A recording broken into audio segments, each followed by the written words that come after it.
que vocês não controlam a ninguém e que nem a força vocês vão nos governar. Estes 5 anos serão 5 anos a doer. All right, Khayelihle Khumalo, SABC News reporter, joins us now for more on this interview. Good afternoon, Khayelihle. A wide-ranging interview that you had with Venancio Mondlane. Let's start with the Angola situation there. He was barred entry. Why exactly? Well, certainly it was quite a debacle, Mfundo, where you had so many of these opposition leaders, including former Botswana's president, Ian Khama, including Mr. Venancio Mondlane, and many other leaders from Tanzania and many other parts of the continent. So essentially, it was part of UNITA's 59th anniversary, but also working with the Brent Hess Foundation and many other pro-democracy groupings in the continent. So far, the reasons really are quite unknown, but from what they were told, it was about the visa issues, but obviously they've really rejected those claims. In fact, Mr. Mondlane said it was quite embarrassing because Angola should be a leading country when it comes to democracy in the African continent. The current chairperson of the African Union is the Angolan President, João Lourenço. So by all means, the expectations were fairly high for them to be allowed to go and have these opposition parties engagement, especially when you're talking about the issues of democracy and many other issues as well. He dismisses issues around visas. So all documentation, pardon me, was in place, according to him. Well, very much so. So they say they really had their ducks in the row, and they worked so hard in terms of making sure that they get there. They communicated with the Foreign Affairs Ministry in Angola, then they were just detained for certain hours, and then they were deported. So something that was very disappointing. In fact, we have seen also the reaction from UNITA, where they really expressed their displeasure with these developments. And then on Podemos, we also heard there him indicating that he has cut ties with Podemos, but also suggesting that some could have possibly been fatigued with all the fighting and decided that perhaps it's time now to work hand in hand with Daniel Chapo, the current president, as well as Frelimo, and have some sort of a truce or ceasefire, so to say. Just talk to us about this suggestions where he alludes to some sort of collusion with some within Podemos that led to him now being sidelined. So certainly did lose faith to Podemos, especially because we saw that during the course of the swearing in of the new MPs, he did not attend that particular ceremony. He boycotted the event, but some members of Podemos, they were part of the event, and just the analogy that he's using there, saying that, well, they chose the salary and he chose the people. So he's going to continue the struggle, especially because he talks about a very volatile political environment in Mozambique, where you still do have these sporadic incidents. It might be fairly quiet, where, just a movement between South Africa and Mozambique, everything appears to be fine, but you do have a pockets of incidents where so much is still happening in Mozambique, but also the extrajudicial killings that are happening. But obviously, quite a lot also has to be tested with the Mozambican authorities, whether are they investigating these cases. But also he talks about a country where lawlessness and political intolerance is quite pervasive. And what does he plan to do? He believes that the establishing of this new party will assist in addressing some of those issues. Where to from here? So precisely. So he's saying he's going to start this new political party as a vehicle in terms of addressing the issues facing Mozambicans, whether you talk about unemployment, fixing the economy, dealing with the issues of instability, especially in Cabo Delgado, where you still do have the concern around instability, but also really just talking about the disappointment in terms of really just a response from Mozambique itself, especially because there has been a lot of promises and commitment made by the current authorities. For example, during the course of the working visit here in South Africa, President Daniel Chapo of Mozambique spoke about having this pact with opposition parties. But once again, talking about being sidelined, especially when you look at even like the results that were validated by the Constitutional Council, where they said he was a second-ranking politician in the country in terms of those results. So he feels that he has been really sidelined by the powers that be. But many could say that given that he wants to now establish a new political party, clearly he hasn't lost momentum. He's clearly quite passionate, because it's very difficult to start a party, let alone given the political environment now in Mozambique and the volatility that exists. So is he currently in Mozambique, or he's not necessarily based there but will somehow begin the process to establish the party? Well, Fundi, we talk about a man who has survived 3 attempts on his life. So that was a question I asked him. I said, after everything, are you still willing? Are you still determined to continue fighting? And he said, look, he's got a sense of purpose. For him, it's all about making sure that Mozambique is free, but also in terms of making sure that they see like that new Mozambique, and Mozambique with prosperity. I mean, after all, this is a country with massive amounts of gas, with incredible coastline. So the potential is enormous, but he talks about also the state of affairs that is highly concerning, where corruption is fairly endemic, a number of socioeconomic challenges, but really painting a very bleak picture, saying that it's high time that Mozambique really is able to realize its full potential. All right, Kailitha, thank you very much for that reportage. That's SABC News reporter. Uma eventual detenção de Venâncio Mondlane pode resolver o problema das manifestações do país? Sem dúvida nenhuma que não. Estamos sempre a dizer que se há algo que o povo aprendeu de todo este processo é a desenvolver uma consciência crítica. Nesta altura, nós conseguimos ver que o povo quase que não precisa de VM7 para iniciar qualquer reivindicação. Ainda ontem achávamos caricato uma grande manifestação que houve em Choque, porque retiraram a placa do distrito de Choque de um ponto e afastaram 50 metros. E a população revoltou-se. Okay. E compreendemos porque que revoltou-se, porque não é só uma questão, não é uma placa, parece caricato, estamos a dizer, mas é uma placa que deslocou 50 metros. Não, é toda uma população que pensava que pertencia a um distrito e que agora passa a pertencer a outro. Mas VM7 não está lá. VM7 não está lá. FIPAG e os outros serviços passam a vida a ser visitados por causa das péssimas condições de abastecimento de água, de faturas que chegam altíssimas, 5.000 meticais, quando eu nem sequer já tenho água há mais de 3 ou 4 meses. VM7 não está lá. Aquilo que era preciso fazer de despertar desta consciência, que começou por causa de todas essas irregularidades eleitorais, já ultrapassou irregularidades. É por isso que neste programa aqui, a gente já fala mais do que isto, fala das necessidades básicas, aquelas das nossas fomes, das nossas necessidades de escola e educação, porque estamos conscientes de que, apesar de sim, até hoje, não estarmos conformados, não nos conformamos e não vamos nos conformar com estas eleições que nós tivemos. Não vamos esquecer, não vamos. Este pesadelo de ilegitimidade do presidente Chapo e de todos aqueles deputados vai lhes perseguir ao longo destes 5 anos. É isso que tem que estar ciente. Alguns até pedem paz, por favor, que haja mais paz para o presidente Chapo mostrar, se calhar, ao que veio conseguir trabalhar. Mas, de novo, esta é uma paz que nem o presidente Chapo está a perseguir, porque ainda não vimos nenhum sinal disto, nunca vimos. Fogo no poder! Fogo no poder! Esse é o grito escolhido pelos vendedores do mercado Chiquelene na cidade de Maputo, que nesta terça-feira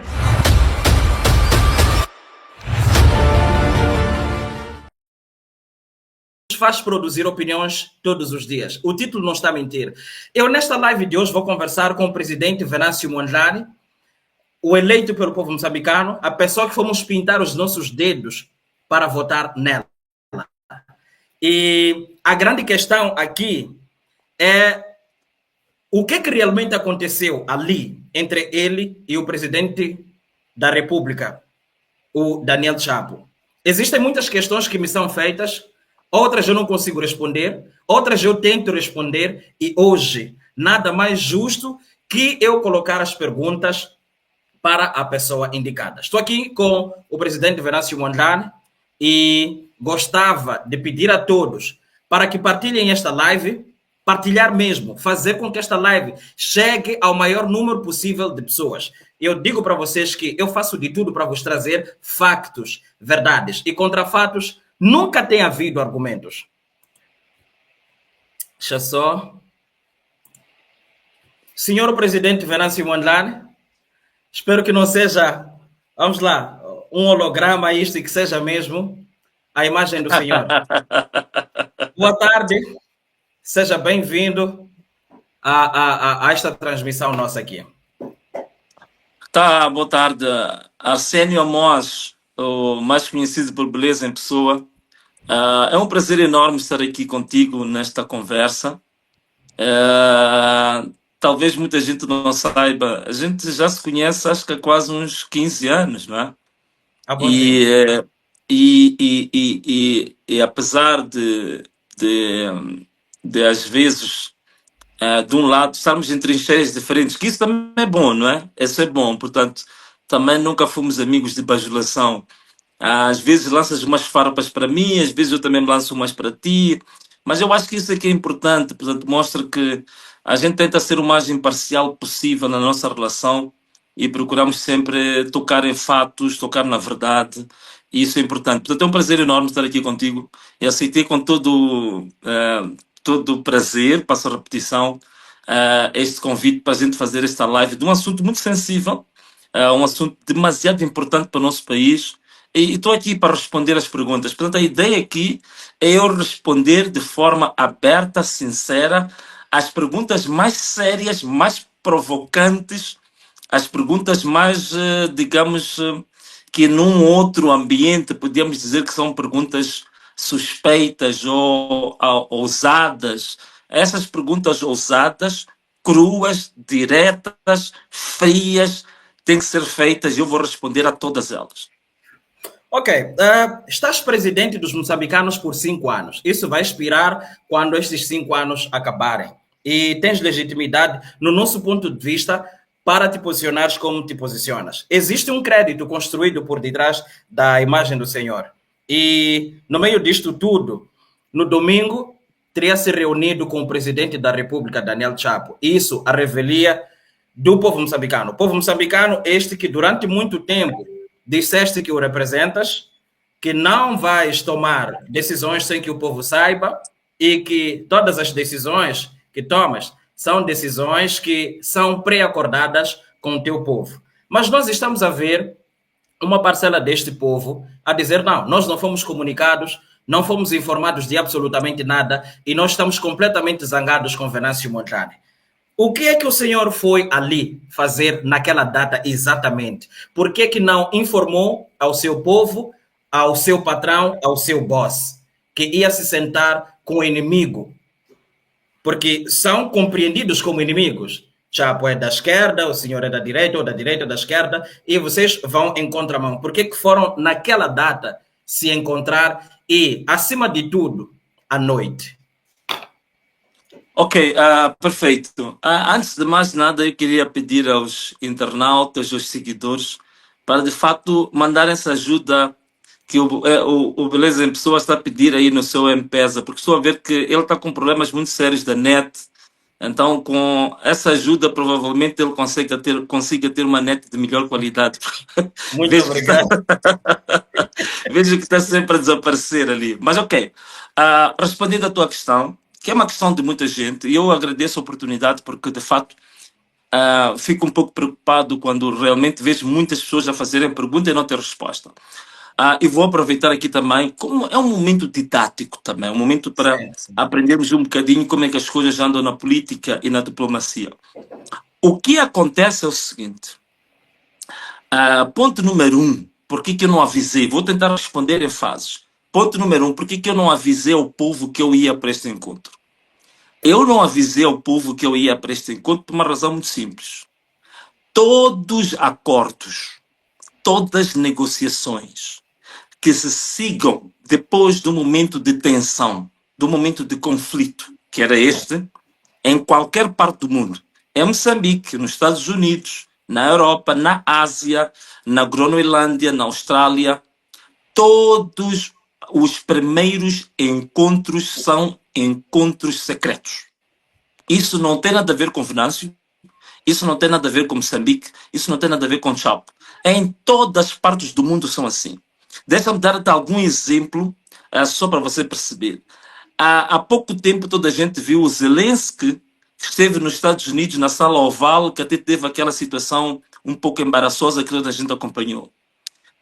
Não pense ninguém tenha a ilusão de que foi a primeira vez que o Zelensky se encontrou com Trump. Não. Antes daquele encontro, houve vários encontros preparatórios encontros à porta fechada, encontros de criação de confiança. Porque você só pode ir a uma negociação quando primeiro você cria um ambiente de confiança. Que é para as pessoas, quando chegarem lá, não saltarem logo para agarrar o pescoço um do outro e esganar-se. Então é preciso criar alguma confiança. Como a gente, quando faz a nossa machamba em casa, primeiro, antes de tu lançares a semente, tu tratas da terra. Tens de tirar as ervas daninhas e preparar a terra, depois lanças a semente. As negociações, em política e em diplomacia é assim. Primeiro encontro é um encontro preparatório, é um encontro de criação de condições de confiança para as pessoas começarem a conversar. É assim em qualquer parte do mundo. Se quisermos em Moçambique, vou dizer a mesma coisa. Durante a luta de libertação nacional, a primeira vez que a Frelimo se encontra com o governo português para depois se formar o governo de transição, ninguém sabe. Se quiseres, pergunta às pessoas mais velhas, mais antigas, se tiveram conhecimento do primeiro encontro entre a Frelimo e o governo colonial. Não há nenhum conhecimento e não vem em nenhum livro de história. Esses primeiros encontros são encontros preparatórios, são encontros secretos, são encontros de aproximação e de criação de condições de confiança para começar a haver uma conversa séria. Ponto número 1. Se você passar um pouco para a independência, nós tivemos o conflito entre a Renamo e a Frelimo. Durante esse conflito que durou 16 anos, o primeiro encontro entre a Renamo e a Frelimo que levou os acordos de paz nem vem em nenhum livro de história, foram encontros secretos, foram encontros não conhecidos, não divulgados. Se nós quisermos um pouco mais adiante, o primeiro encontro entre o presidente Dhlakama e o presidente Guebuza foram encontros não conhecidos, foram encontros não divulgados. O primeiro encontro entre o presidente Dhlakama e o presidente Nyusi, há uma grande fotografia que vocês viram, em que o Nyusi está a apertar a mão ao presidente da Câmara num sítio na Serra da Gorongosa que eu conheci, que chamaram Praça da Câmara Nyusi, na Serra da Gorongosa. Essa fotografia, inclusivamente, o presidente Nyusi, dizem que ele teve que fugir da segurança pessoal, teve que fintar a segurança pessoal, porque aquele encontro era o primeiro, não deveria ser conhecido, inclusivamente dos membros do Partido Frelimo. Que ele próprio não contou à Comissão Política da Frelimo, não contou ao Comitê Central da Frelimo, não contou à segurança pessoal dele. Isto em qualquer parte do mundo é assim. O encontro que houve depois entre o presidente Nyusi e o Ossufo Momad, quando o presidente Ossufo Momad foi à Serra da Gorongosa depois da morte de Dhlakama, também não foi público. Os encontros que se seguiram, esses sim é que foram dados a conhecer ao público. Portanto, isto é aproveito agora que é para as pessoas também perceberem um bocadinho como é que funciona os processos negociais em Moçambique, na Suazilândia, no Malawi, nos Estados Unidos, na Austrália, em qualquer parte do mundo é assim. É assim. Então era preciso criar um ambiente de confiança para depois seguir esses outros encontros. Daí que eu também queria chamar a atenção. Não foi o primeiro e o único encontro. Aquele é o primeiro encontro e vão seguir outros, porque há um conjunto de temas, de agendas que têm a ver com a vida do povo que têm que ser tratados. Então, eu, respondendo à tua pergunta, Arsénio, direto, aquele encontro não foi conhecido porque todo o processo negocial em qualquer parte do mundo, o primeiro encontro da criação de confiança, de condições para que depois se sigam outros encontros, é sempre secreto, é sempre a porta fechada, que é para não criar embaraços com uma das partes. Eu quero acreditar que na sua memória falassem as vozes suas de si mesmo a repetirem aquilo que foi dizendo. Não lhe ocorreu que depois daquela sentada pudesse esta sentada dividir o povo moçambicano em função daquilo que teria prometido no passado? Num passado não tão distante, não. Num passado muito recente. Quando começamos a nos engajar com as manifestações e tal, nós fomos lhe ouvindo a dizer isso. Que eu sou o vosso porta-voz, ou seja, eu não faço minhas vontades, faço as vossas vontades. Criei mecanismos eficazes e eficientes para poder auscultar a todo mundo. E isso nós fomos vendo ao longo deste tempo todo. Considerando que isso não aconteceu exatamente como nós, porque agora com essa explicação dá para fazer, faz sentido que são duas partes que não se conhecem, dividem-se por causa de pontos de vista. Existe a necessidade de que essas partes se encontrem. Nada mais lógico que, primeiro, encontrarem-se para poder ver se é realmente este ou outro.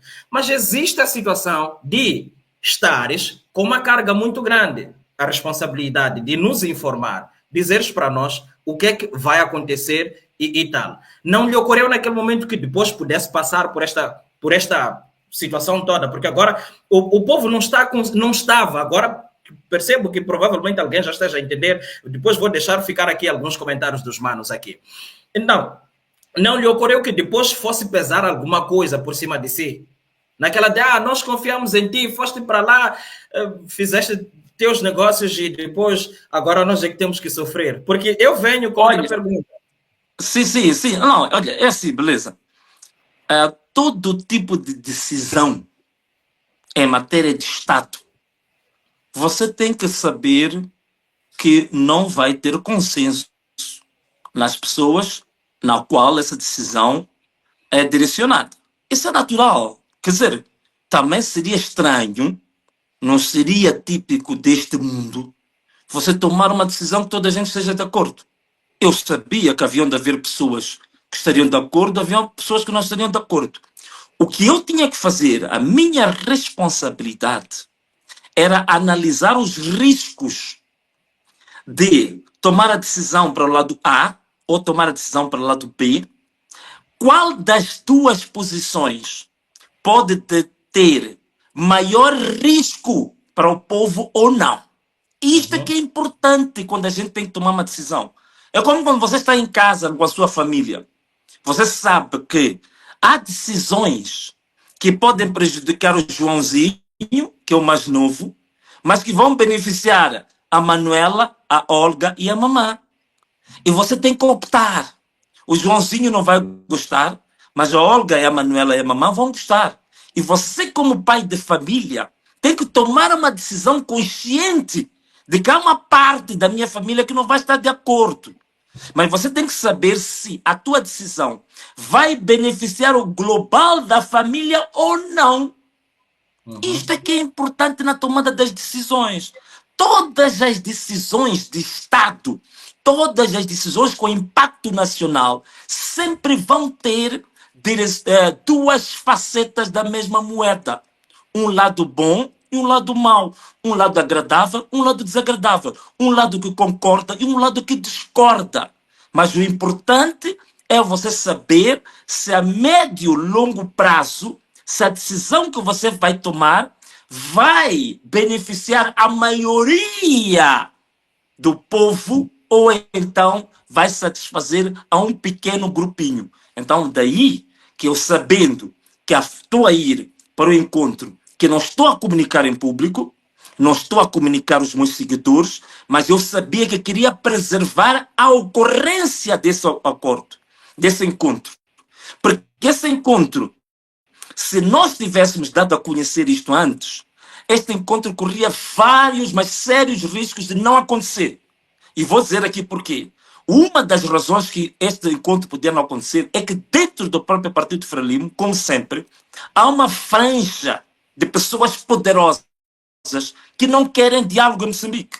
Há pessoas que eu tenho conhecimento direto que estavam muito satisfeitas com o ambiente de perseguição aos membros, aos seguidores de Venâncio, a perseguição aos manifestantes, assassinatos, sequestros, as mortes, as prisões, os tribunais. Essas pessoas estavam muito satisfeitas com isso e não queriam que isso mudasse. Você não está a imaginar quanto as pessoas ganham de benefícios dos contentores de gás lacrimogêneo que saem da África do Sul para cá. Há pessoas que estão riquíssimas. Há pessoas que ficaram bilionárias com o negócio das manifestações e das mortes das pessoas. A gente não consegue compreender isso. Há pessoas que ganham muito dinheiro com a guerra. Há pessoas que ficam ricas quando as pessoas são mortas, quando se derrama sangue de inocentes. Então, essas pessoas sempre quiseram que este ambiente de tensão continuasse. Então, essas mesmas pessoas também tinham que ser afastadas e não tomarem conhecimento do encontro. Então, se nós publicitássemos isto, a probabilidade deste diálogo não acontecer era grande. E quem que havia de ficar satisfeito em que nunca ocorresse esse diálogo? Temos que começar a pensar, quem que fica satisfeito com isso? Quem fica satisfeito com isso são as pessoas que ganham dinheiro quando há derramamento de sangue. Há pessoas que ganham dinheiro quando há gás lacrimogêneo que tem que ser importado da África do Sul para Moçambique.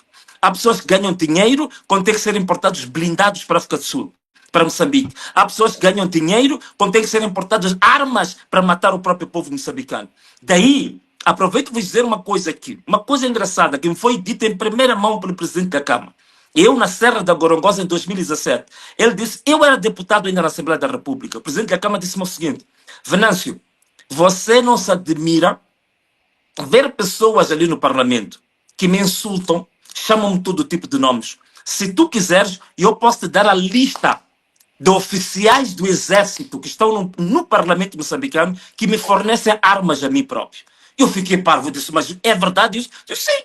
Pessoas do Partido Frelimo, do Exército que me fornecem armas e que estão no Parlamento. Eu posso te dar os nomes dessas pessoas. Então, eu tenho consciência, eu tenho responsabilidade, eu tenho conhecimento de como é que as coisas funcionam. Há pessoas que vivem da guerra, há pessoas que enriquecem-se da guerra. Então, eu tenho responsabilidade com o povo.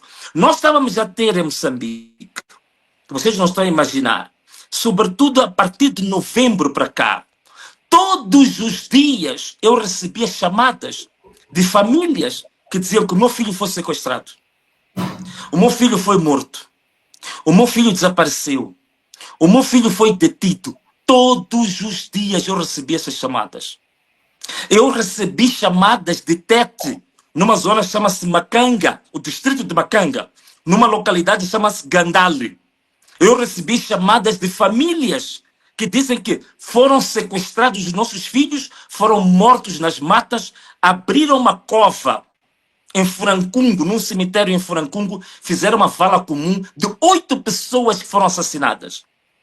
Eu falei disto a uma televisão internacional que é Sky News. Eu disse que em Tete está a haver valas comuns. Eles disseram, Venâncio, you are doing propaganda. Isto é, você está a fazer politiquice, você está a fazer propaganda. Eu corri riscos, peguei em mim, eu fui à província de Tete, acho que toda a gente viu o dia que eu voltava, quando as pessoas me acompanharam ao aeroporto, eu fui até Gandale, são 400 quilômetros da cidade de Tete, passando todos os riscos que eu passei para ir filmar a vala comum, onde 8 membros apoiantes da nossa causa foram assassinados pela polícia, foram colocados numa vala comum, incluindo 2 crianças. Uma criança de 14 anos, outra de 16 anos. Eu, não satisfeito só em filmar a vala comum, fui visitar cada uma das famílias. Entrevistei cada uma das famílias que confirmava que o pai, a mãe, o filho foram assassinados, acusados de serem manifestantes. E essas imagens, beleza, eu fiz um vídeo e eu tenho na minha página, quem quiser, vai à minha página, vai encontrar. Traduzimos para inglês e mandamos para todas as televisões internacionais para mostrar que em Moçambique estava a haver assassinatos, em Moçambique havia valas comuns, em Moçambique estava a haver um genocídio do povo. As pessoas não entendem, só na minha organização política, nós tivemos, até um dia antes do diálogo, 47 pessoas que foram assassinadas. E nós apresentamos este relatório à Procuradoria-Geral da República, apresentei ao Ministro do Interior os dados de todas as pessoas que foram assassinadas de outubro, incluindo Ervino Dias, incluindo Paulo Guambe, incluindo os Xotas, incluindo várias pessoas que eram da minha organização política que foram assassinados, e pedimos a intervenção do Ministério Público, que até hoje não interveio. E pedimos a intervenção do Ministro do Interior, que não fez nenhuma intervenção. Então, nós estamos a lidar com uma situação em que temos famílias que estão a perder pessoas, temos famílias que têm filhos que estão a ser sequestrados, temos famílias que têm filhos que estão desaparecidos, e todos os dias, às vezes, as pessoas que estão no Facebook, que estão a escrever mensagens, não têm um irmão que foi morto, não tem um vizinho que foi sequestrado, não tem uma mãe que perdeu a vida por balas, não tem um pai que desapareceu. Às vezes não compreendem isto. E eu todos os dias, eu digo-te literalmente, não estou a exagerar, todos os dias eu recebia chamada de pedido de socorro, a dizer que estamos a acabar. Este termo é muito usado. Estamos a acabar. Estão a acabar com os nossos irmãos, estão a acabar com os nossos filhos, estão a acabar com os nossos pais. Faça alguma coisa, Venâncio. Isto tem que parar. Tens que fazer alguma coisa. Estão a matar os nossos filhos. Isto eu recebia todos os dias.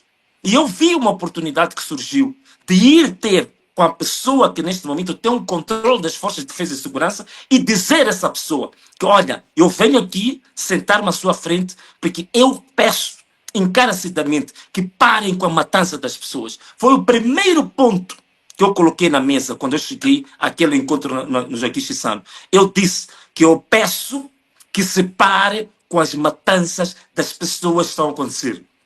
Todos os dias já moçambicanos estão a ser assassinados, todos os dias já funerais estão a ser feitos. Isto tem que parar.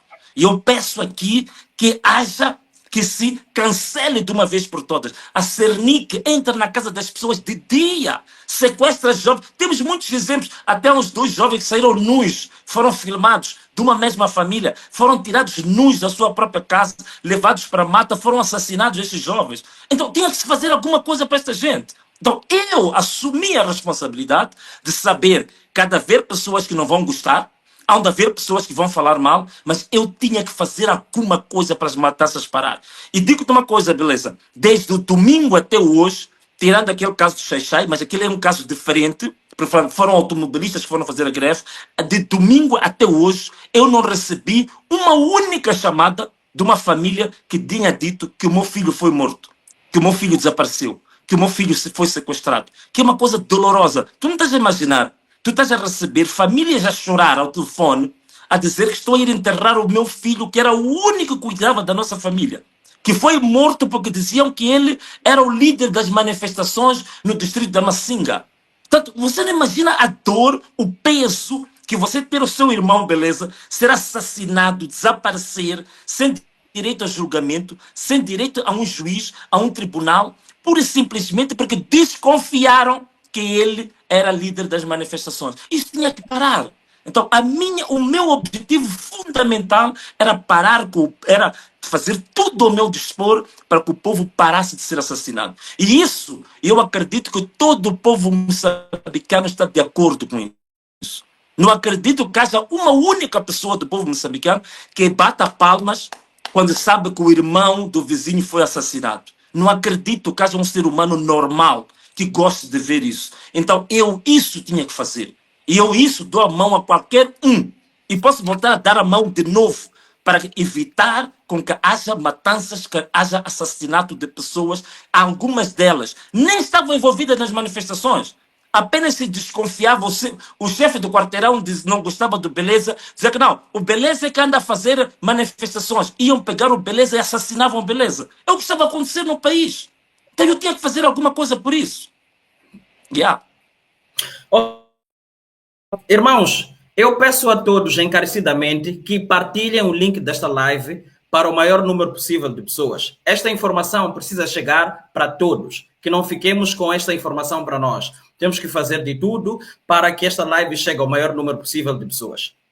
E outra coisa, gostava de pedir a vós encarecidamente o vosso apoio. O M-Pesa e o Emola estão aqui na tela, estão na descrição e estão também nos comentários já fixados. De tempos em tempos, eu vou informando quantas doações ou apoios a Malta terá recebido, e é disso, vocês sabem que é disso que nós sobrevivemos. E eu preciso encarecidamente que vocês ajudem, e estamos agora no Facebook, 146, mas no YouTube temos 2.201 pessoas. E precisamos que vocês partilhem o máximo, cada um pega no link, partilha com família, amigo, grupo de amigos e por aí vai. E não só, apoiem, por favor. Qualquer moeda, seja o Medical, 5, qualquer que você puder, manda o seu apoio, porque é disto que a Malta continua fazendo estas transmissões. E já disse o presidente que preciso melhorar minha internet e tal, de qualquer maneira e tal. Voltando aqui às questões. Nós temos a situação da libertação das pessoas que estão presas em conexão com as manifestações. E temos a questão do cancelamento das matanças e caça às pessoas.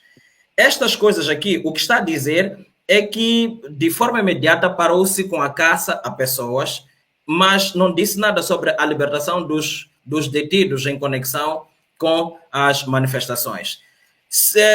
Quando é que realmente vão começar a soltar as pessoas? E quanto tempo vai se levar até que se solte a última pessoa?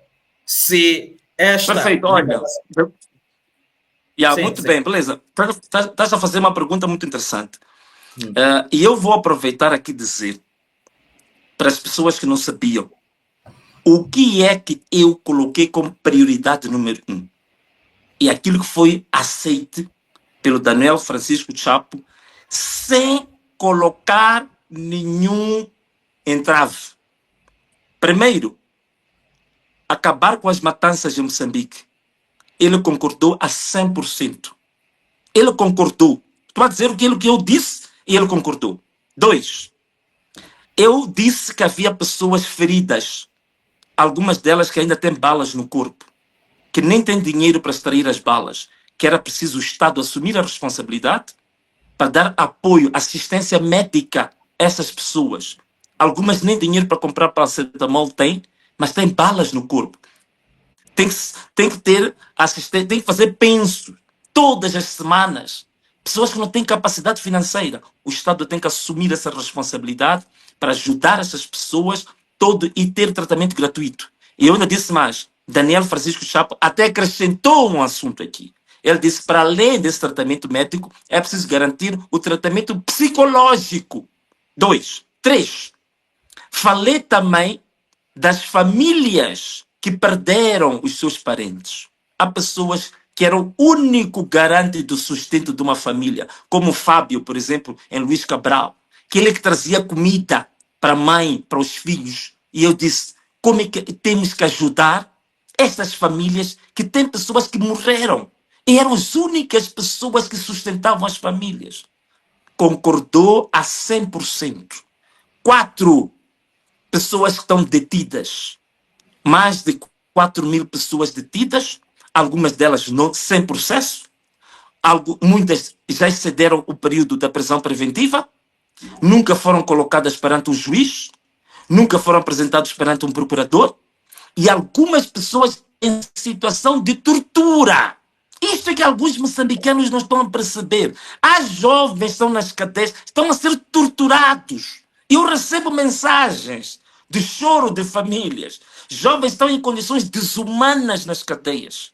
Então eu disse que temos que criar condições para a libertação dessas pessoas. Até o Daniel Francisco Chapo falou de indulto, mas eu estou a ver agora que tecnicamente tem que ser amnistia. Estão aqui 4 pontos que eu coloquei como prioridade número 1. Esses 4 pontos que te apresentei. Porque o primeiro encontro, para dizer a verdade, beleza, nem era para falar sobre isto.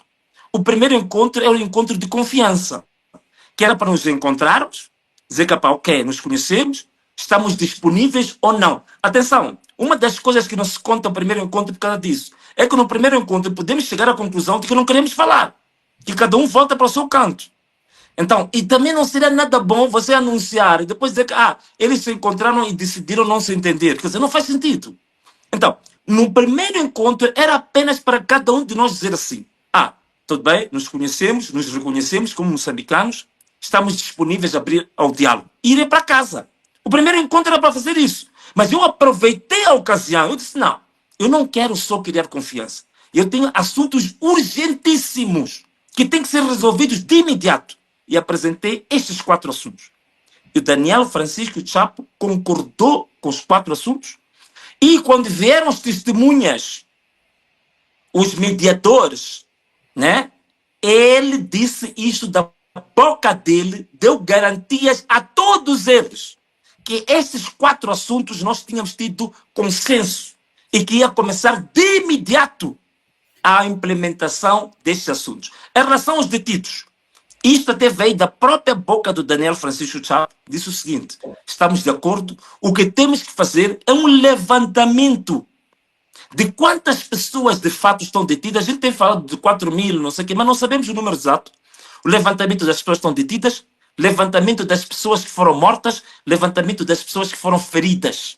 E esse trabalho, da minha parte, indiquei um representante e o Daniel Francisco Chapo indicou um representante da parte dele.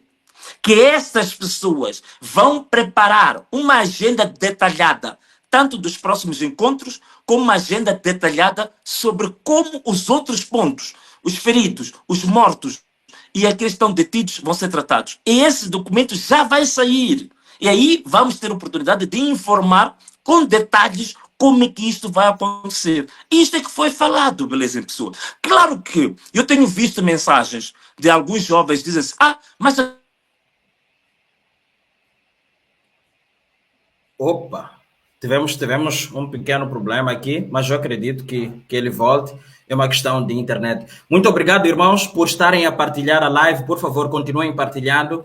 É importante. Estamos aqui a conversa com o presidente eleito pelo povo moçambicano, Venâncio Antônio Bilamontani, e ele está a explicar. Eu tenho aqui uma série de perguntas, uma série de anotações, conforme conseguem ver aqui. Outras perguntas, eu tive que pedir ajuda aos outros entendedores de matéria política e jurídica, para que eles pudessem me mandar algumas perguntas e tudo mais, para podermos enriquecer esta conversa e fazer com que a comunicação esteja muito bem organizada e responder a todas as perguntas. Tentarmos, não todas, mas pelo menos o maior número possível de perguntas que apoquentam o povo moçambicano. Neste exato momento, eu quero muito agradecer. Estamos aqui com 8 apoios, conforme vocês conseguem ver, são 8 apoios. Por favor, irmãos, quem puder, M-Pesa e Emola estão na tela, estão na descrição e também estão nos comentários afixados. E peço, por favor, para que mandem os vossos apoios, porque é disto que o projeto precisa para poder continuar. E agradeço a todos que vão mandando os seus apoios. Isto é fundamental para a continuidade das nossas atividades aqui. Dependemos disso para podermos sobreviver. Então, à medida em que vão entrando aqui os apoios, eu vou atualizando a voz. Até aqui, nós já temos 8 ajudas, ok? Somos quantos? No YouTube somos 3.368. Gostava de receber pelo menos umas 200 ajudas. Gostava desses 300, desses 3.000 que estão aqui a ver. É assim, aqui, recapitulando, enquanto esperamos que o presidente Venâncio Mondlane recupere a questão da internet e tal, vão algumas explicações. Ele disse não ter ido em conformidade com as promessas feitas por se tratar de uma urgência que ele tinha em acabar logo com as mortes, por causa dos relatórios que ele ia recebendo, das ligações que ele ia recebendo, de pessoas a relatarem o sumiço, a perseguição constante das pessoas identificadas como aquelas que estivessem envolvidas com as manifestações. Por conta disso, ele precisou fazer isso e não só. Disse, inclusive, que dentro do Partido Frelimo há pessoas que não querem ou não queriam que este encontro acontecesse, que se soubessem deste encontro, poderiam criar condições para que isto não acontecesse. Por quê? Porque a desgraça do povo moçambicano gera lucro para essas pessoas, razão pela qual não só Venâncio Mondlane não disse para o seu povo, assim como provavelmente Daniel Chapo não teria avisado aos seus, exatamente para não atravessarem os planos que visam salvar o povo moçambicano desta chacina. Estamos aqui de volta. Eu tinha aqui já preparado algumas questões com relação à questão das matanças, feridos, assistência médica e medicamentosa às pessoas afetadas pela brutalidade policial.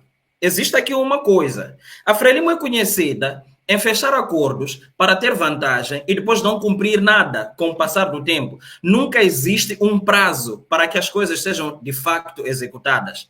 As pessoas ficam no vai, vem, volta, voa, vai para lá. Nunca se chega nunca se tem um tempo exato. Será que vocês teriam conversado em torno de algum prazo que é? Escuta aqui, eu vou parar de matar pessoas e isto é de X tempo a Y tempo. Eu vou tratar dos feridos de X tempo a Y tempo. Eu vou tratar da psicologia dos afetados de X tempo a Y tempo. Isso para quê?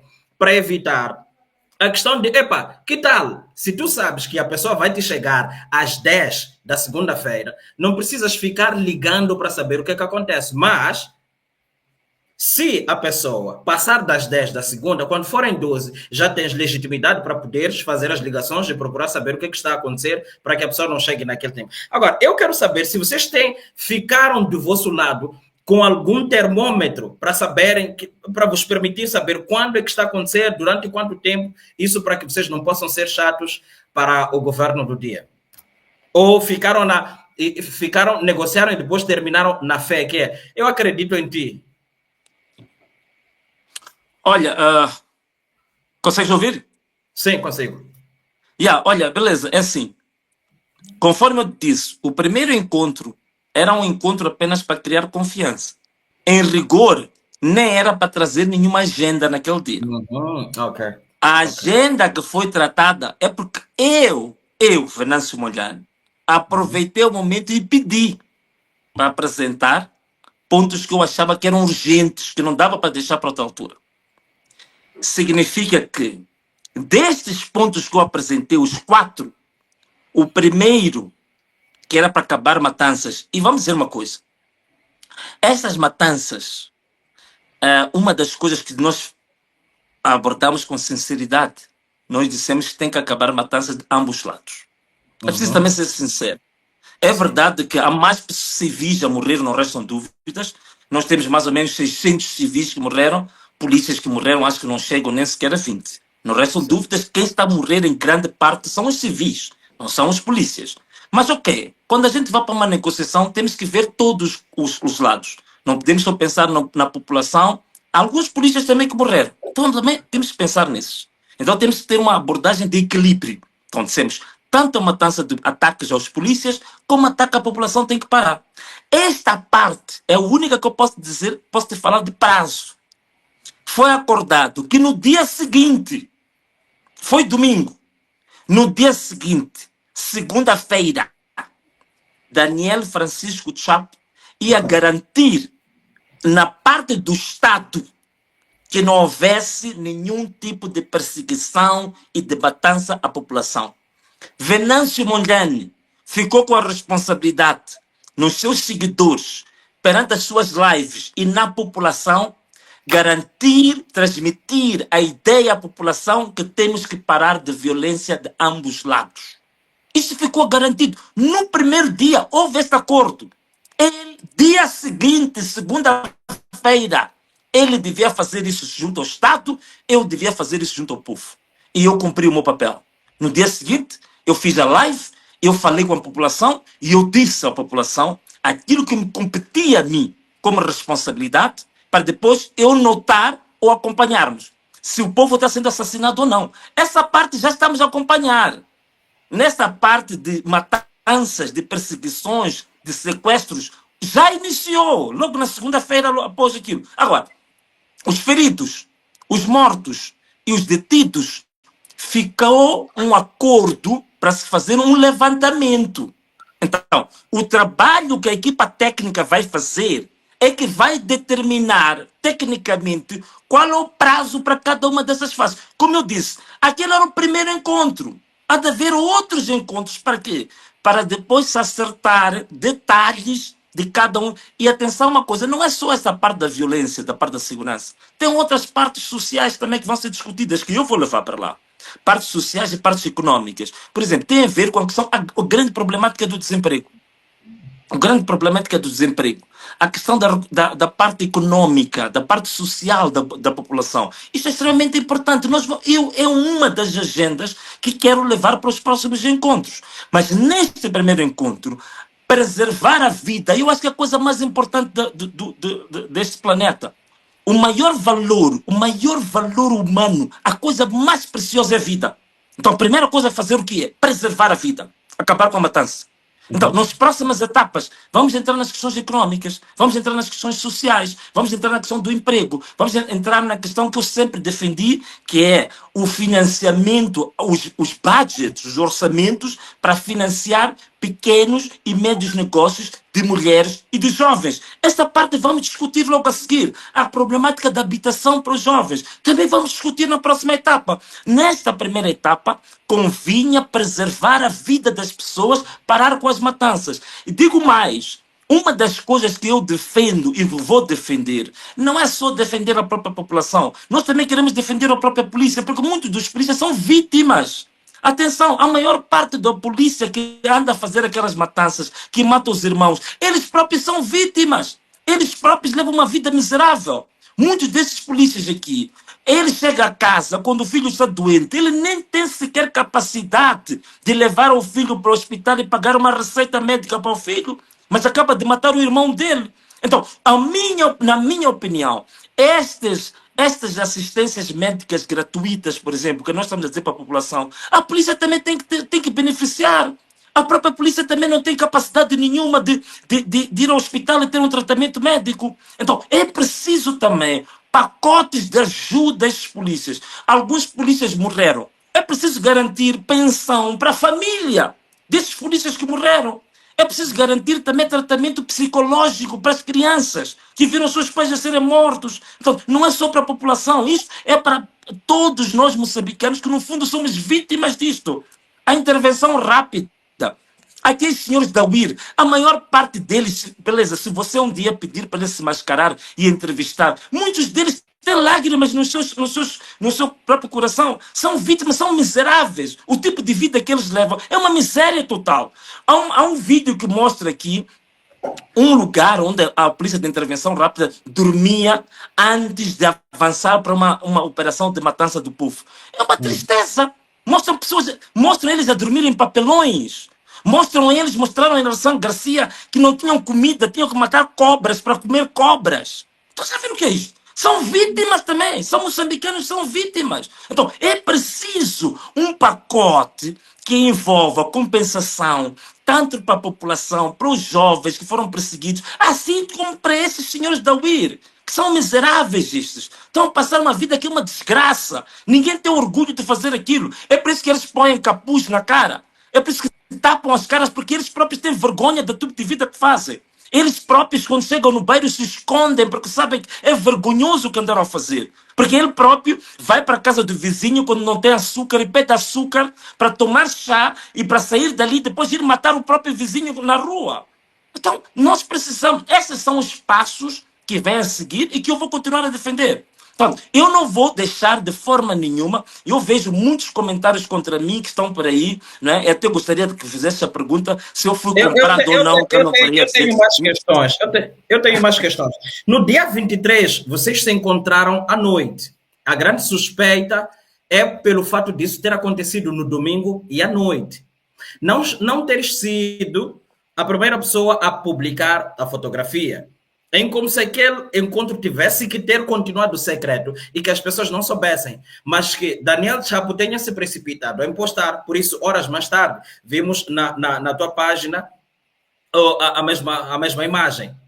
Agora, enquanto no dia 23 vocês se encontram, no dia 24, a DW solta uma matéria que diz o seguinte: retoma da Total Energy facilita a decisão da ExxonMobil. E isto aqui envolve algo em torno de 30 mil milhões de dólares. A ideia que passa nos que ajudaram-me a montar isto é a de que fazes parte das pessoas que comeram dinheiro aqui. Existe muito dinheiro não estava a ser fácil eles fecharem a bolada. Precisaram te pegar numa noite de um domingo para aceitares eles fazerem a fotografia, mandarem a fotografia, que é entre nós e este jovem que nós temos problemas, já está tudo bem, mandem o dinheiro. Os manifestantes ou os terroristas, este povo, epa, esse povo nós vamos ver como é que vamos fazer. A pessoa que é responsável por isto tudo é esta, já está tudo bem. E que nesta sentada eles tenham dito, epa, Venâncio, nós vamos receber tantos bilhões de dólares aqui. E que a tua parte sejam esses bilhões de dólares e que neste exato momento só não vais, conforme dizem, comer esse dinheiro agora para não levantar suspeitas, mas daqui a pouco vais se beneficiar desse dinheiro. Existe isso ou não? E eu vou olhar muito para a tua cara para poder Claro, claro. para poder saber se existe uma mentira, existe uma tentativa Sim, de manipular a minha resposta exatamente.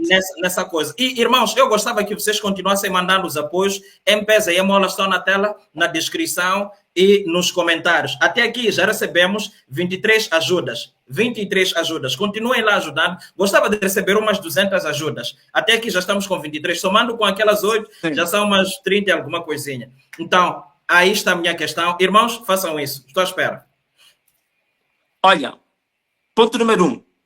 Está a ver? A tua net está mesmo mal. É para que entre mais ajudas para o Beleza está a precisar. Ponto número 1. A hora marcada para o encontro. A hora marcada foi 21 horas. Tinha que ser de dia, não pode ser à noite. Eu gostava de dar uma oportunidade. É uma pena que não é possível. Que a pessoa que defende que tinha que ser de dia, não à noite, explicar exatamente porquê. Eu não estou a ver uma justificação lógica, racional, não é? Há uma disciplina científica que chama-se lógica racional, para você entender, afinal de contas, qual é o fundamento, qual é a coerência de uma certa tese. Então eu gostava de perceber onde é que está a coerência de dizer que às 21 é problemático, mas às 14 horas não seria problemático. Se o encontro era para não ser conhecido. Se fosse às 2 da madrugada, ou às 3, ou às 4 da madrugada, ou às 21, ou às 8, qual é o problema? É que não estou a conseguir ver o nexo lógico. Quer dizer, estás a ver daquelas coisas que me dizem estou a Cali. Não faz sentido, doesn't make sense. Né? É apenas para fazer uma manipulação psicológica das pessoas, mas não, é uma questão que não cabe em nenhum elemento de lógica racional humana. Não faz sentido nenhum. Mas eu não vou perder muito tempo com isso, porque é realmente uma questão totalmente sem sentido, não é? Agora, 2. A questão da Total, a questão da bacia do Rovuma, a questão, digamos assim, do gás de petróleo. Bom, caro amigo, as pessoas podem especular o que quiserem especular. São livres de fazer qualquer tipo de especulação. Agora, eu não fui àquele encontro para viabilizar negócios da indústria extrativa, de forma nenhuma. Isso não foi a minha motivação, nem foi do meu conhecimento, e mesmo que fosse do meu conhecimento, os meus objetivos foram claros. Eu já os disse e volto a repetir. Objetivos primários, principais, eram aqueles 4 que não vale a pena. Agora, senão vou dizer que o Venâncio está sendo muito repetitivo. Era aquilo que eu queria. Parar a matança do meu povo, mas nada. Agora, se eles tinham planos de usar isso para depois irem viabilizar um negócio com a Total, eu não quero entrar nisso. A verdade é que eu não estou absolutamente ligado a esse tipo de negócio. Agora, se querias olhar bem para mim, né? Tá bem, beleza, vou aproximar mais a minha cara. Agora, que tal? O que achas? Sim. Estás a olhar bem para os meus olhos? Sim, ok, agora estou muito próximo da câmera. Sim. Beleza em pessoa, meu irmão. Eu, Venâncio Molhano, as pessoas que vou pedir perdão. Vão dizer, Venâncio agora quer fazer show-off. Não é bem show-off, mas eu quero falar exatamente de mim. Eu, nesta luta, eu já renunciei a 2 mandatos como deputado da Assembleia da República. Em nome do povo, em nome de valores. Eu larguei todos os benefícios por 2 vezes. Primeiro eu estava no MDM, depois eu estive na Renamo. Eu abdiquei dos privilégios. Sabe, aqui em Moçambique, ser deputado é quase chegar ao paraíso. Eu larguei tudo. Salário, subsídios, carro, todo tipo de benefícios e regalias eu larguei por causa dos meus valores e por causa da defesa fundamental do povo moçambicano. Da mesma maneira, eu sou um profissional do sistema financeiro, muita gente não sabe. Eu já estou há 23 anos no sistema financeiro e sou um grande quadro do sistema financeiro. Eu tenho um salário que está a 210 mil meticais por mês. Como profissional do sistema financeiro. Suspendi o meu contrato quando começaram as manifestações, que era para não manchar a imagem da instituição financeira, que é muito credível em Moçambique, por causa de eu estar associado às manifestações. Eu suspendi o contrato. Eu não tenho nenhum tipo de rendimento. Nem como deputado, mesmo no meu trabalho, que estou há quase 25 anos de trabalho, sou um técnico sênior de grande gabarito, larguei tudo isso, todo tipo de rendimentos por causa desta luta. Então não é agora que eu vou ser aliciado, seja lá com o que for. Eu já falei, já fiz vários programas, já falei do nome de pessoas e que se fosse mentira, já teriam aberto um processo no tribunal contra mim. Eu já falei do ministro que já mandou gente para vir me trazer milhões a mim. Eu disse isto em público, é uma televisão, peço, não é publicidade, na Top TV, eu dei uma entrevista que eu falei dos casos de aliciamento que me trouxeram para mim, aliciamento de milhões, e que eu disse que neguei isso. E até falei dos nomes das pessoas que vieram ter comigo. E nunca ninguém teve coragem de ir ao tribunal dizer que o Venâncio está a mentir. Portanto, não é hoje que eu vou me deixar aliciar. Olha, e mais, vou dizer uma coisa mais, beleza, pessoa? Eu sou pastor. Claro que não sou líder da igreja, eu sou pastor auxiliar. Mas eu digo sinceramente, eu não sou pastor para fazer de contas. Eu não recebo nem um centavo como pastor. Nunca recebi nenhum subsídio. Não tenho salário, não tenho nada. Eu faço o servo a Deus na igreja onde eu estou a custo zero, porque eu gosto, porque eu acredito. Eu tenho uma fé extremamente profunda. E é essa que me tem colocado a sobreviver, mesmo nas situações muito difíceis em que eu me encontro. Então, eu nunca, em nenhum momento, eu me movi por causa das questões materiais ou questões financeiras. Então, não é neste momento, estou a aproximar a minha cara, olhar para ti, para você olhar no fundo dos meus olhos. Portanto, eu de forma nenhuma recebi nem dinheiro, nem promessas. Atenção! Nem sequer promessas, nem nenhum bem material, nem nenhum tipo de benefício, nem cargos, absolutamente nada. Eu fiz aquele aperto de mão porque eu creio que é a melhor maneira de proteger o povo moçambicano. E eu voltaria a fazê-lo de novo. Dinheiro, cargos, benefícios, carros, zero. Digo sinceramente zero. Queres que eu aproxime mais os meus olhos?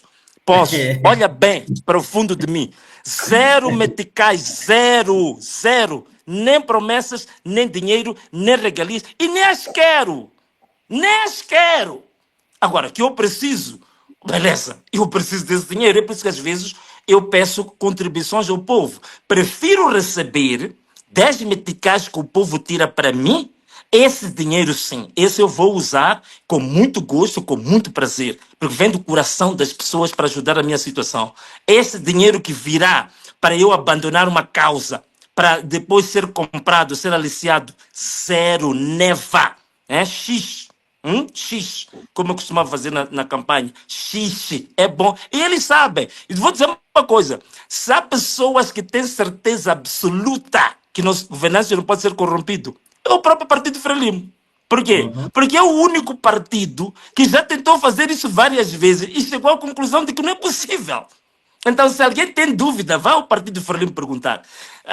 Que é diferente de um senhor há pouco tempo, né? Que disseram que recebeu 219 milhões. Mas o processo chegou à Procuradoria. Eu até perguntei ao Nuvunga, olha, você tem certeza de que aquele senhor recebeu dinheiro? Eu disse, olha, quem me deu as provas foi o próprio Partido Frelimo. Tenho tudo aqui registrado que esse senhor recebeu dinheiro. E o processo está na Procuradoria. Então, se eu tivesse recebido um centavo, a Frelimo teria me vendido há muito tempo. Já teria sido ela própria apresentar, olha a transferência do valor que o Venâncio recebeu. Portanto, zero meticais, beleza? E se tiver sido em espécie? Zero. Como? E se tiver sido em espécie? Zero, zero. Nem Tudo uma bem. agulha, nem um botão. Zero. Tudo bem. Nós temos a situação de, olha, durante o processo das manifestações, houve aquele movimento das 4.000 pessoas previstas para inundarem a cidade de Maputo.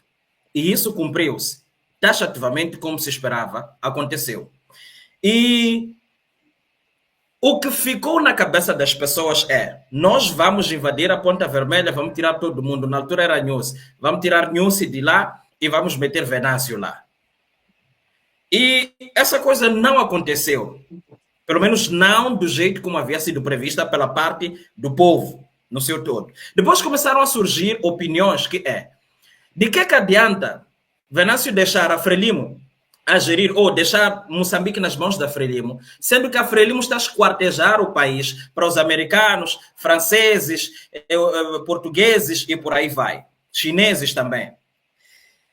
Por que Venâncio não pega no país, ir ter com os russos, ou ir ter com o Ibrahim Traoré, do Burkina Faso, para poder negociar alguma coisinha e lhe darem armamentos, para ele poder combater esses gajos que estão armados, porque ideologicamente eles já estão derrotados. A única coisa que lhes mantém em pé é o armamento. Chegaram para si essas palavras ou não? E se sim, ou pelo não, por que não foi pela via militar? Por que não buscou essas ajudas, tanto na Rússia, como se diz, assim como na Burkina Faso? Olha, beleza, é assim. Infelizmente, há muita gente feita intelectual que anda nas redes sociais, mas só a difundir a mais porca ignorância. É uma pena pessoas que andam a manipular a mente das pessoas e que elas próprias não têm noção do que estão a dizer. Nas relações internacionais não é assim como as coisas funcionam. Dizer que é só uma questão de prometer gás para a Rússia vai nos dar armas e a gente tira Frelimo. Quer dizer, isso é de uma ignorância extrema, de um desconhecimento total, quer dizer, de como é que as coisas funcionam na geopolítica, na geoestratégia. A Frelimo já deu, em relação ao gás, 98% do gás. O que você vai dar mais em relação ao gás? O que fica em Moçambique de cada unidade de gás vendida são 2%. 98% vai para fora. Isso todo mundo sabe, isso já foi falado aqui várias vezes. Então qual é o gás que você ainda quer dar à Rússia, para a Rússia te dar armas para você tirar esse governo? Qual é esse gás? Vais entregar a 100%? Então vais entregar todo o país? Quer dizer, é assim mesmo. E depois, daqui a pouco, eu também, vamos supor que eu chego ao poder por essa via. Eu prometo entregar todos os rubis, entregar todo o gás, entregar todo o petróleo, ok, vem as armas, eu chego ao poder assim. Amanhã temos um país que é totalmente alienado. Temos um país totalmente vendido a esses interesses. Esse povo vai ficar agradado comigo? Não é o mesmo povo que vai dizer que nós hoje fomos vendidos como escravos porque o Venâncio nos entregou porque iria chegar ao poder? De certeza que vai dizer a mesma coisa o mesmo povo. Então, às vezes, há determinadas teses que as pessoas estão com um nível de ignorância, com um nível de irresponsabilidade, de desconhecimento de como é que as coisas funcionam. Esta é uma matéria que eu investigo muito sobre gás e petróleo, muita gente já viu as minhas intervenções. E eu conheço muito bem como é que esses contratos foram feitos. Você não tem hipótese nenhuma agora de você pegar o contrato de gás. Olha, só os Estados, a ExxonMobil, só as empresas americanas na bacia do Rovuma já enterraram mais de 15 bilhões de dólares. Você acha mesmo que você vai encontrar pessoas que enterraram e investiram 15 bilhões de dólares e você amanhã dizer que não te quero mais porque quero levar o gás e dar à Rússia? Mas sabe, isso é uma infantilidade jamais vista. As coisas não são feitas dessa maneira. Isso é uma ignorância quase que roça a infantilidade. Não é desta maneira. Primeiro, porque não funciona assim na geoestratégia, na geoeconomia. 2, não é minha opção chegar ao poder por via das armas. Eu sempre disse isso. Eu não quero chegar ao poder por via das armas, nem golpe de Estado, nem coisa assim parecida. É por isso que no dia 7 de novembro eu disse que era ocuparmos a cidade de Maputo, não era para atacar a Ponta Vermelha, não era para arrancar a Frelimo à força. Nunca defendi isso. Eu sempre disse que se há alguém em Moçambique que tem capacidade para iniciar uma guerra civil ao Venâncio.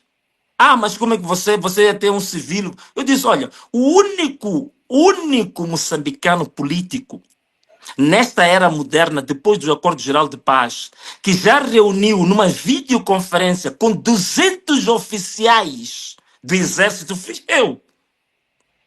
Em Vanduze, eu quando estava a concorrer para ser presidente da Renamo, eu fiz videoconferências porque o tempo era curto, eu não podia andar pelo país inteiro. E eu fiz uma videoconferência em Vanduze. Eu tive 200 oficiais dos comandos da Renamo que estiveram nessa reunião. Nunca ninguém neste país conseguiu reunir com 200 militares. Eu tive essa reunião e fizeram uma declaração de fidelidade ao Venâncio.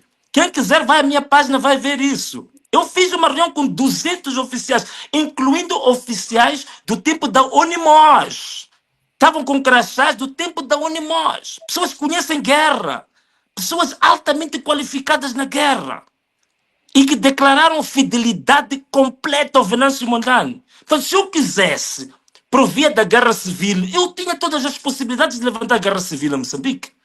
Não é? Alguns já não iam falar muito aí de armas, nem entendem nada de armas, não conhecem quem sabe das armas, não conhecem oficiais, não conhecem generais do exército, não têm domínio sobre isso. Eu escuto muitos jovens falar, dê-nos armas. Olha, se eu lhe entregar uma pistola, só uma pistola, uma Makarov, ele nem sequer vai ter coragem, vai tremer com a arma na mão. E a guerra não é feita desta maneira, sabe? Eu costumo dar um exemplo. Eu estive uma vez na Zambésia, fui ver uma das maiores bases que a Renamo tinha, que é em Gurua. E eu até perguntei na altura ao general Maure, que faleceu ainda há pouco tempo, que eu considerava ele o meu professor de contra-inteligência militar. E eu perguntei ao general Maure, mas general, por que a base da Renamo ficou aqui mais de 10 anos? E aqui no sopé da montanha tinha o exército da Frelimo. Por que eles não dispararam granadas e acabaram com a base? Eu disse, meu filho, você é muito ingênuo. Atacar uma base militar, só o tempo para fazer o estudo da contra-inteligência, recolha de informação, você pode ficar 2 anos só a recolher informação para atacar uma base militar. Então não é tão fácil juntar um conjunto de pessoas emocionadas, beleza, Venâncio, pega lá armas, vamos lá atacar. Quer dizer, há pessoas que brincam com coisas sérias, há muita infantilidade às vezes nisso. Não é assim que se fazem as coisas, são coisas muito complexas e também qualquer tipo de poder que alcance-se por via das armas hoje não vai ter apoio internacional. E eu, por projeto que eu tenho para Moçambique, eu preciso de apoio internacional.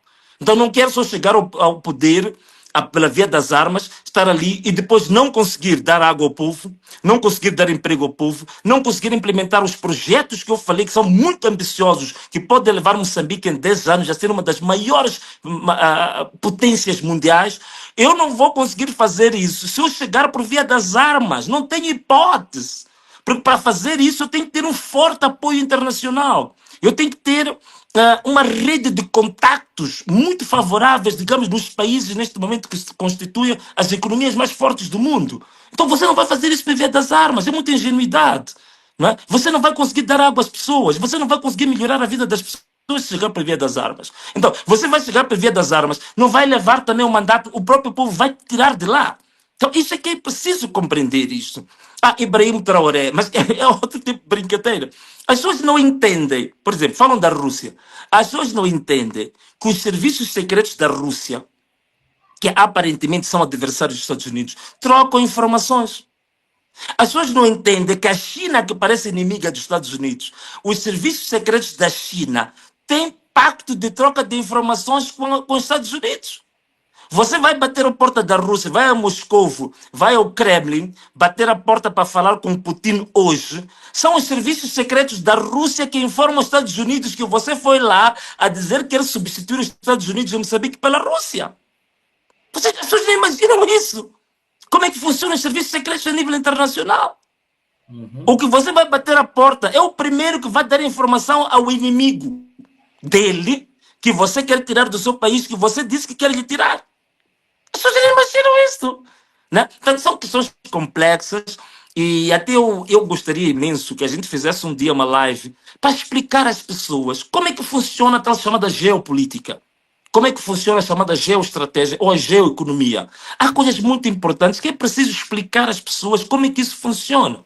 Né? Nós já começamos a fazer esse exercício em Moçambique. Sabes que hoje a cultura cívica em Moçambique é muito superior àquela que acontecia em setembro de 2024.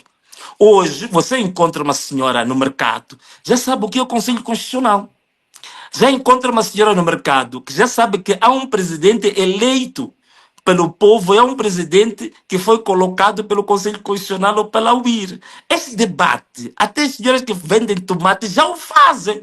Eu ainda me recordo uma vez a falar com o professor, o grande filósofo Severino Nguenha. Ele disse que ficou muito admirado, porque chegou num dos mercados, ouviu uma senhora dizer que não.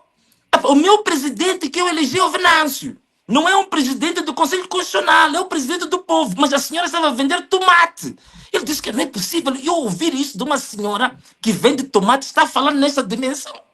Então, isto sim, que significa que é preciso a gente também trabalhar com o nosso próprio povo para perceber algumas questões da política internacional, como é que funciona, para não serem enganados por um conjunto de curiosos, de malandros, que às vezes andam nas redes sociais a difundir informações que são bases mais grossas. É uma ignorância tão extrema que até roça a infantilidade, entende? Que não tem nada a ver com a realidade, não sabe como é que o mundo funciona, não sabe como é que são as relações diplomáticas, não sabe como é que os Estados se relacionam economicamente, militarmente, diplomaticamente. Então, lançam mentiras, induzem o povo, manipulam as pessoas. Então, é preciso que a gente tenha oportunidades, né? Porque eu sei que programas que falam da geopolítica, da diplomacia, muitos deles só estão aí, 2 televisões estão aí. Então nós precisamos de blogueiros, esse é o desafio que eu deixo também para os blogueiros, os facebookeiros. Começamos a fazer esse tipo de programas educativos, pedagógicos, para ensinar as pessoas, para começarem a ter senso crítico. Quando chegar alguém e dizer, vai lá ter com perímetro a orelha, levar armas, a pessoa saber que, bora, você está a brincar, isso é uma palhaçada. Não se faz dessa maneira, não é? É isso. Ok. Quanto a essa parte, eu acho estar um bocadinho claro o assunto. Agora, existem aqui algumas perguntas que me foram enviadas por amigos próximos. Eu não vou esconder. Mano Celso mandou-me 2 perguntas aqui.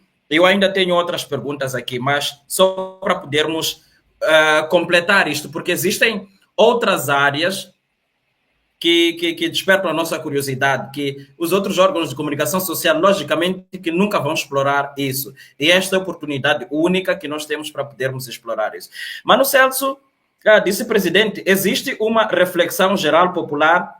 É facto que anunciou paragem da violência com efeito imediato dos 2 lados. A Frelimo não está a cumprir, está a matar, está a hostilizar vendedores informais. Não acha que é hora de desfazer o acordo de cavalheiro para proteger o povo?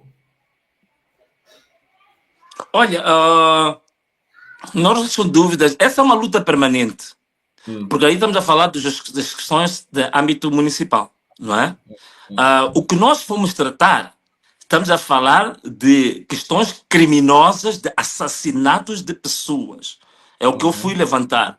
Essas questões de âmbito municipal, que tem muito a ver com os direitos das pessoas também ganhar a sua sobrevivência, é o que as pessoas estão a fazer quando vendem na rua. Eu vi essas imagens tristes, mas vocês sabem que essa também sempre foi a minha luta. Aliás, quem me conhece, sabe que uma das maiores lutas que eu tive, que foi muito famosa, foi em relação ao mercado do Ancacana, não é? Que queriam tirar aquelas senhoras vendedoras por causa da parte do sopé, da ponte Maputo-Catembe, que ia até o mercado do Ancacana. Que eu fiquei 6 meses, as pessoas não imaginam, eu fiquei 6 meses a organizar revolta daquelas senhoras até ganharem a causa, que foram todas onde surgiu a expressão Aisukila.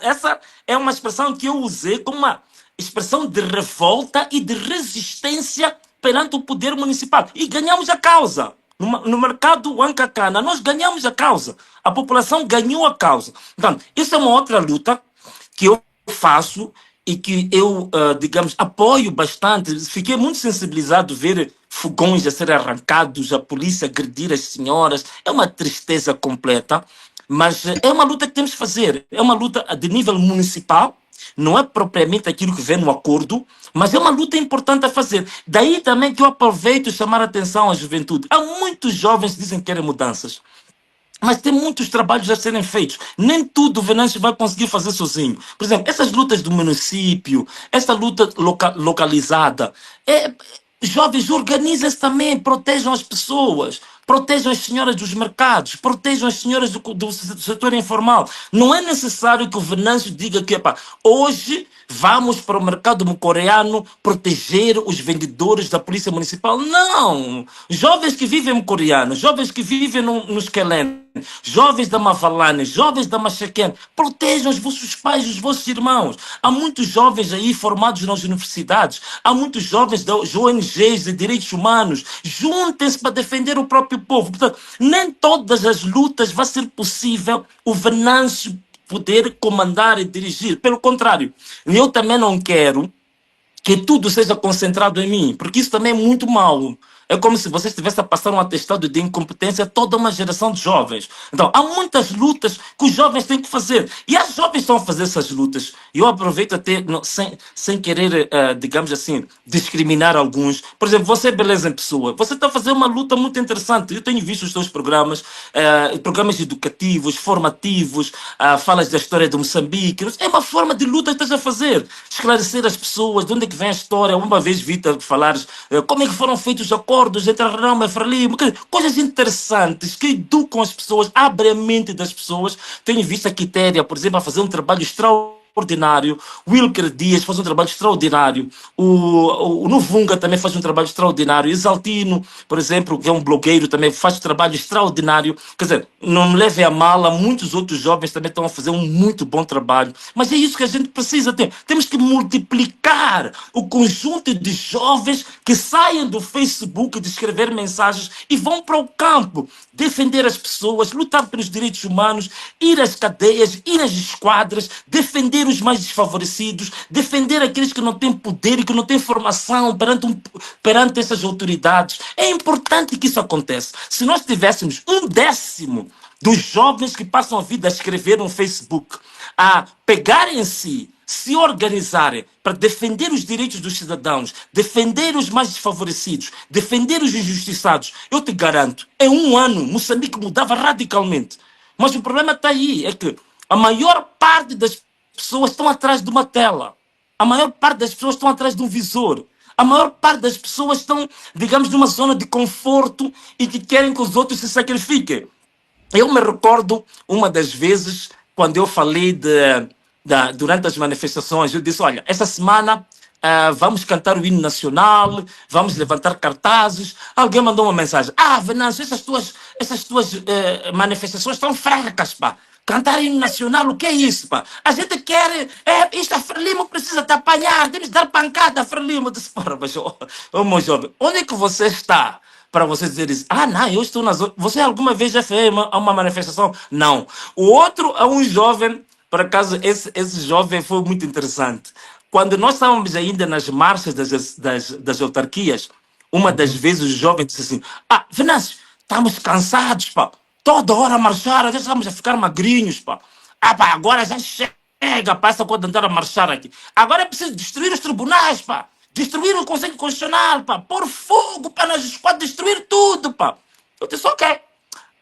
Eu vou organizar uma manifestação que vamos sair da Praça dos Trabalhadores na Baixa, vamos até o Conselho Constitucional para ir fazer barulho no Conselho Constitucional. Isso foi durante as autarquias. De fato, ele apareceu. Eu olhei para ele e disse, porra, sim senhora, pá. Ainda bem. Então vamos juntos. Peguei a ele, pus à frente e disse, olha, vamos comandar o pessoal todo aqui. Começamos a subir da Baixa da cidade. E estávamos a ir ao Conselho Constitucional. Quando chegamos na zona da Interfranca, vieram lá 3 blindados. Olha, os blindados ainda estavam a 3 quilômetros. Eu disse, epa, jovem, agora já chegou a hora de implementares aquelas tuas ideias ali. Opa, de repente, quando olhei para o lado, o jovem desapareceu. Toda a gente sabe que esse jovem chama-se Al-Qaeda. É um jovem que é muito influente nas redes sociais. Epá, depois aquele gás lacrimogéneo e tudo quanto aconteceu, quando cheguei a casa, epá, eu liguei para ele e disse, olha lá, meu, o tipo não me atendia. Eu disse, olha lá, você que se mostrou tão corajoso, dizer que queria partir tudo, os blindados ainda estavam a 3 quilômetros, você fugiu. Ah, não, entende lá, Venâncio, que a minha mãe está doente, então ela estava a se sentir mal e eu tive que fugir. Então, a sua mãe só fica doente quando você vê blindados. Antes dos blindados, a tua mãe está de boa saúde. Então, é isso que a gente tem também um pouco para esse país, não é? Então, as pessoas às vezes falam, não, pá, estamos a vacilar, pá, é preciso avançar e tal, estamos quase na vitória. Mas o indivíduo que diz isso nunca esteve em nenhuma manifestação, nunca bateu panelas, nunca cantou o hino nacional, nunca esteve na rua, nunca passou nenhum perigo, nunca soube o que é inalar gás lacrimogéneo, nunca soube o que é disparar em balas verdadeiras contra ele e ele escapar com vida. Nunca souberam nada disto. Mas é muito confortável ficar ali a escrever, a falar, a criticar, a dizer que não, temos que avançar. E ele nunca avançou. Os que mais falam de avançar nunca avançaram, pelo contrário, estão sempre a recuar. Este é o grande problema que a gente tem aqui. Ok. É assim. Ah, caro amigo, beleza. Só quero. Não, eu tenho mesmo agora um outro encontro. Desculpa, estou a pedir só uns minutinhos. Poucos só. É assim, destino político. É assim, nós, o primeiro partido, depois desta confusão na RNAM, o primeiro partido, ou seja, a primeira organização que lhe ajudou é a CAD. E desde então, após aquela paragem, aquela sabotagem do Conselho Constitucional, não lhe ouvimos a falar mais da CAD. Há quantas é que anda a relação com a CAD? E só essas, umas duas só para poupar o seu tempo. Não, a relação... Vou sobrepor. E qual é o seu destino político partidário? Ouvimos-lhe a dizer, quando saiu do Conselho da Procuradoria, que na semana seguinte ia submeter a papelada, mas desde então não ouvimos nada. CAD, mas essa... Tudo bem. Assim. Não, a relação com a CAD é uma relação boa, em termos institucionais, em termos pessoais. Tivemos o percurso que tivemos, mas neste momento eu prometi, o que vamos fazer, vamos abrir um novo projeto político. Que vai ser uma coisa extraordinária. Um dia é de vir, depois de submetermos os papéis, eu hei de vir explicar o que vai ser esse novo projeto político. Vai ser uma coisa jamais vista no país. E nós devíamos ter realmente submetido os papéis naquela semana, mas infelizmente os membros do partido estiveram divididos com o símbolo do partido e mandaram reformular o logotipo. E penso que ainda hoje há uma reunião que vai decorrer às 18 horas para se analisar o novo logotipo. Então, às vezes são essas coisas das organizações. Você está convencido que tudo está arrumado, então alguém levanta e diz que eu discordo desse logotipo. Então a gente tem que ouvir e reformular tudo. E são trabalhos que às vezes demorados. Você sabe muito bem que esses trabalhos de fazer logotipos e ter consenso no meio de 150 pessoas é uma coisa muito complicada. Mas eu espero que com esta reunião de hoje, a gente ultrapasse o problema do logotipo. Mas já temos toda a documentação, só nos falta realmente o consenso em relação ao logotipo que deve avançar, porque foram feitos mais de 25 modelos de logotipo. Então as pessoas estão muito divididas e cada um a querer defender que a sua proposta é melhor que as outras. Mas eu creio que, na minha opinião, na próxima semana o projeto político já vai entrar no Ministério da Justiça. Ok, só gostava de me esclarecer com relação a... Desculpa, só 6 segundinhos. Por que é que não vá pela CAD? É pelo fato dela ser reprovável e que haja chances de não por isso. É que a CAD, como tu sabes, é uma coligação de cerca de 7 partidos. E esses 7 partidos têm percepções muito diferenciadas daquilo que eu particularmente tenho, daquilo que será um projeto político do futuro. Então eu prefiro realmente que eles sigam aquilo que eles acreditam, que estão muito acomodados na forma de fazer política que eles têm. Então o novo projeto político é um projeto muito desafiador, muito revolucionário, que vai trazer mudanças muito radicais na forma de se fazer política em Moçambique. e era difícil fazer isso na CAD, que já tem uma certa tradição, já tem lá os donos do partido, da coligação, seria um pouco mais complicado. Então preferi avançar para um projeto novo, né? Criar tudo novo. Ok. Eu não sei se E já acabou. Ana Malala! Não. Eu baixei. Só me Lili. confirma. Estes números aqui, esses destinos das ajudas dos 10 meticais, estes estão destinos Sim. certos? Obrigado. Obrigado. Sim. Sim, isso é para ajudar. Tá aí, temos a nossa conta de Imola, a nossa conta de M-Pesa, que é 845396 305, 865396 305. Mas também quem quiser pode usar as contas de PayPal. Portanto, contas de PayPal, que é primeiro para apoiar o governo do povo e outra que tem aí, está escrito, tem PayPal, depois tem a outra conta Wise. Mas também quem hoje usa essas transações modernas, chamadas criptomoedas, também temos duas opções aí para criptomoedas. Portanto, isto tudo é para ajudar estes trabalhos que a gente está a fazer, de trabalhar com as populações, fazer visitas, fazer políticas alternativas. Como vocês sabem, nós fomos o primeiro partido político, aliás, nem somos partido ainda, mas fomos o primeiro projeto político a apresentar o plano quinquenal do governo. Antes do governo, da UIR, apresentar, nós já apresentamos ao povo. Então, aquilo são coisas que precisam de trabalho, precisam de muita investigação, trabalhar com especialistas de várias áreas, é muito trabalho aturado. Então, para fazer esse trabalho, para continuarmos a fazer as nossas denúncias, para poder apoiar a população que está em vários pontos deste país, a gente precisa de dinheiro, a gente precisa de finanças. Agora, há quem diz que nunca prestam contas. Olha, prestação de contas, do ponto de vista da contabilidade, é feita sempre depois de um ano. É assim como se faz a prestação de contas. Essa que é, digamos, o modelo de prestação de contas dentro daquilo que é a contabilidade pública nacional. Exato. Aí aproveitei a responder também uns que andam a perder tempo aí num outro canal, onde há uns esquizofrénicos que gostam muito de falar sobre essas coisas, né? Senhor Presidente, eu estou satisfeito.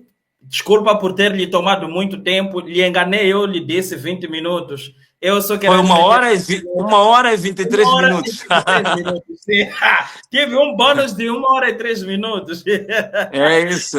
Eu quero bem. muito lhe agradecer e gostava que se despedisse dos nossos irmãos que estão a nos acompanhar, nos acompanham desde lá até aqui. Estamos no YouTube com 3.971 e 186 no Face. 186 mil? Não, 186 apenas. Os 1000 estão lá. Não bem. estou no teu nível ainda. Olha, beleza, muito obrigado pela essa oportunidade. Agradeço também a toda a gente que está conectada a este programa para ouvir esses esclarecimentos e volto a lançar o desafio para ti, aos blogueiros. Temos de fazer alguns programas também educativos para partilharmos também muita informação que às vezes, por falta de informação, as pessoas são induzidas a tirar certas conclusões, a ter certos posicionamentos que muitas vezes não é porque as pessoas são de má fé, é que as pessoas muitas vezes não têm informação correta, não têm educação correta. Então temos que usar os nossos canais também para formar as pessoas, sobretudo essas matérias da cultura cívica, da cultura política, né? Então era importante termos pelo menos 15 minutos por dia, explicar às pessoas como é que funciona o Estado, como é que funcionam as relações internacionais, como é que as coisas são feitas, processos negociais. Isso é muito importante para a nossa própria população estar bem informada sobre os assuntos. Segundo, ficou muito bem claro aqui que tudo que eu fiz e que tenho feito é para a defesa das nossas vidas, é para garantir que o direito à vida, que é o direito fundamental, seja preservado entre os moçambicanos. E eu quero deixar também uma coisa muito bem vincada. Eu não vou desistir de forma nenhuma de lutar para este povo. Eu não vou de forma nenhuma virar à esquerda ou à direita a voz para falar por eles.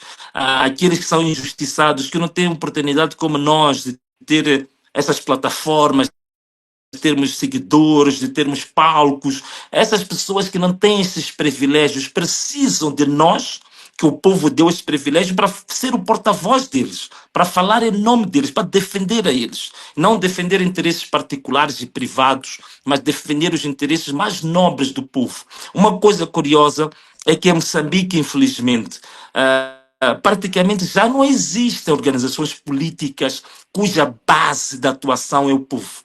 Todos eles estão muito preocupados com as questões elitistas, com as questões do status quo, com as questões institucionais, mas as pessoas que defendem o povo, que vão cavar o sofrimento do povo e levar isso como a sua inspiração, praticamente tu já não tens em Moçambique. É o que o meu projeto político vai fazer. Vai ser um estrondo. Eu sei que há muita gente que se mostra desgostosa, não sei o quê, mas as pessoas vão ter uma animação jamais vista quando o projeto político aparecer em público, vão dizer, poxa, uau, isto é algo do futuro mesmo, não é? Mas do futuro no sentido de defesa do povo. Esta sempre vai ser a nossa inspiração. Defender a mamana que vende no passeio tomates, mas que tem 3 filhos que chegaram à universidade a partir da venda do tomate.